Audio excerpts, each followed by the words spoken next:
Hi guys, welcome to the channel. So today we are doing a summary of the Tinder Swindler. It's a documentary currently showing on Netflix. The Tinder Swindler is about a con artist who scammed different ladies on the dating app called Tinder. Before I proceed, don't forget to hit the like button on this video so more people can see it, share with your family and friends, and also subscribe to our channel. In a quest to find love, people go through a lot, and just like one of the ladies in the documentary said, no matter how many heartbreaks you've had, you still go after love. So in this documentary, 3 ladies were interviewed, so we'll talk about them simultaneously. The name of the first lady interviewed on the documentary is Cicely. She has been on Tinder app for 7 years. She's a Norwegian that lives in London. She describes herself as a bit of a Tinder expert with 1,024 matches on the app. According to her, when she saw Simon's profile, by the way, Simon the Vibe is the name of the Tinder swindler. He had his Instagram account linked to the Tinder app and then went on to see his pictures. So she decides to swipe right on the app. Well, the way the Tinder app works, for people that are not familiar with the app, several images will pop up on your screen, and if you like the profile, you swipe right. If you don't, you swipe left, and that's how it works. So Cicely swiped right when she saw Simon's profile, and they became a match. And quickly, he responds that he's in London and is leaving the next day. Due to the pictures he has in his profile, she senses he's a busy person, and it would be really nice if she sees him now that he has the chance to meet her. She says when she saw him, he looked exactly like his pictures. It's not like a case whereby what I ordered versus what I got. The person will look fairer in pictures and then in reality he's darker, or the person looked handsome in his pictures and then in reality he's not that fine. But in this case, he looked exactly like his pictures.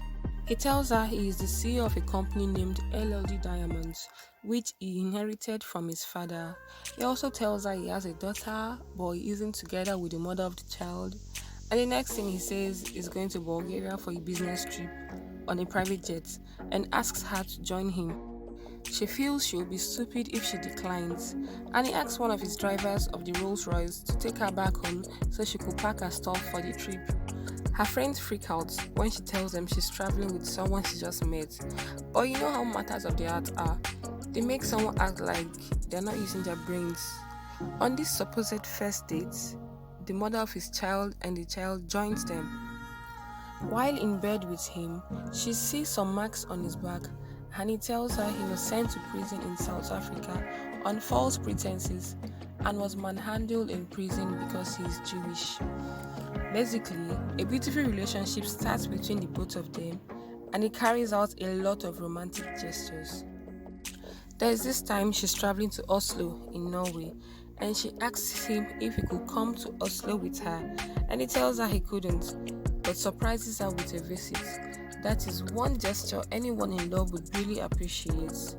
Gradually, the relationship blossomed, and then he suddenly tells her of how he has enemies because of his line of business.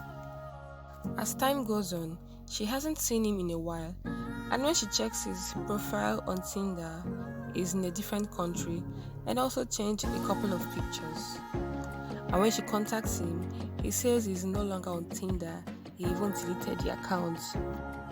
Then he asks her to move in with him and tells her to search for apartments. That way, trust has been built. Then boom, he strikes. One night, he sends pictures of his bodyguard covered in blood and how he's the one supposed to be dead, but thanks God his bodyguard Peter saved him. Then the main hit comes. He says because of the security situation, he isn't allowed to use his credit card anymore, that his enemies were tracing his spendings and where he was based on his credit card usage. And this guy asks her to link a credit card to his account. The lady also feels since she's his girlfriend, they can trust and help each other out, gives him a card that he maxes out quickly based on his billionaire status. This guy also tells her to give him a cash of 25,000 US dollars. Well, since Cicely didn't have such an amount of money, she takes a loan, gets the cash, and goes to give him the money at Amsterdam from London.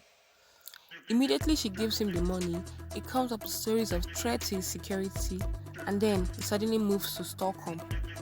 The credit limit of the card isn't enough, so he puts her on his employment registry at his company so it increases her credit score, and then she'll be able to access more loans. Cicely wants to go see her family in Oslo to introduce her new boyfriend to them, and it disappoints her. During this period, he's busy spending money on his so-called team. He maxes out the credit card again and asks her to collect more loans. According to her, every second or third day was a new request. She has already gotten a total of $250,000 for him. She really needs money too, and he asks her to come meet him up at Amsterdam, and then he gives her a fake check. Within the twinkle of an eye, he becomes really cold to her. Well, when she realizes what has happened to her, she calls American Express, the people who issue the credit card to her, and they come to her, revealing to her that Simon is not who she thinks he is, that he's a con artist. She has to travel to Oslo to go be with her mom because of the whole situation, and she checks into a psychiatric ward because she's scared she could harm herself. Cicely, being a nice lady, thinks about the future victims of Simon and decides to contact American Express for them to give her more information about him. They give her this name to Google, which was one of Simon's many names. He has already started defrauding women from 2015. He had even gone to prison and come out to become worse. She goes ahead to the biggest newspaper in Norway to give them the story. The journalist there contacts another one in Israel because that is where Simon is originally from. They get there and his mom says he is no longer there and hasn't seen him since he was 18. They go to the police to confirm his identity and realizes he has been into fraud since his late teens. Second lady, called Pernilla, sees Simon's profile and thinks to herself that he is someone who is well traveled and works very hard like herself. So she decides to swipe right on the app and they also become a match. He tells her he is in Stockholm for a business but lives in Amsterdam. By the way, Pernilla is a Swedish who lives in Stockholm. As usual, he asks for a date and books a flight. Who wouldn't love such a nice gesture? She gets a confirmation from Simon Levi at LLD Diamonds and decides to Google the name when she sees that he is another diamond guy because she has dated one in the past. She finally arrives Amsterdam and goes on a lunch date with an unending train of foods. He knows how to be a perfect gentleman by listening a lot, which a lot of ladies love. After that, a lot of missing each other starts from both ends, but that didn't end in a relationship. She describes them as two different personalities and likens them to be a battery charger or a battery drainer, and that Simon is a battery charger. Such a nice and gentle man. There is this instance where he flew in to have coffee with her just because she's having a bad day. Pernilla describes him as a spontaneous guy. He introduces Pernilla to his new girlfriend, Paulina, and they all meet in Mykonos. According to Pernilla, Simon travels with Paulina to France, Vienna, Switzerland. Simon also goes to Rome in Italy with Paulina and Pernilla, spending lavishly. They go to hangouts meant for billionaires and lived in 5-star hotels. As usual with Simon, after building a level of trust, he sends Pernilla a news article of diamond smuggling case involving his family and that they have shut down his credit cards. He sends her images of Peter, his bodyguard, again covered in blood, the same images he sent to Cicely, and tells her his enemies are behind the act, and goes ahead to ask her to lend him $30,000.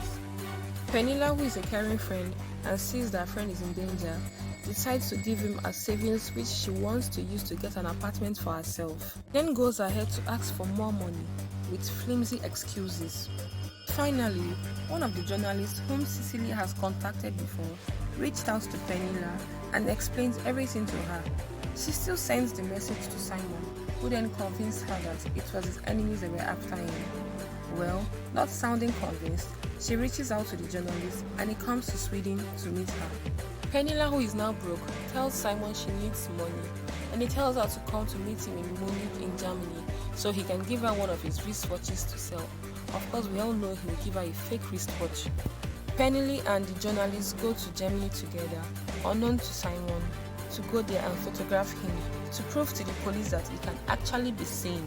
Well, after all said and done, the story goes viral and gets into the hands of his supposed girlfriend whom he was dating then, Amy, and she gets upset, saying that Simon is also using her. She decides to pay him back in his own coin by selling all his designer outfits because those are the only things he put on. With the help of Aileen, he gets arrested by the government and was sentenced to 15 months imprisonment, but served just 5 months and comes out. Simon is a free man now, living in the riches, and the victims are still paying up the loans they took out.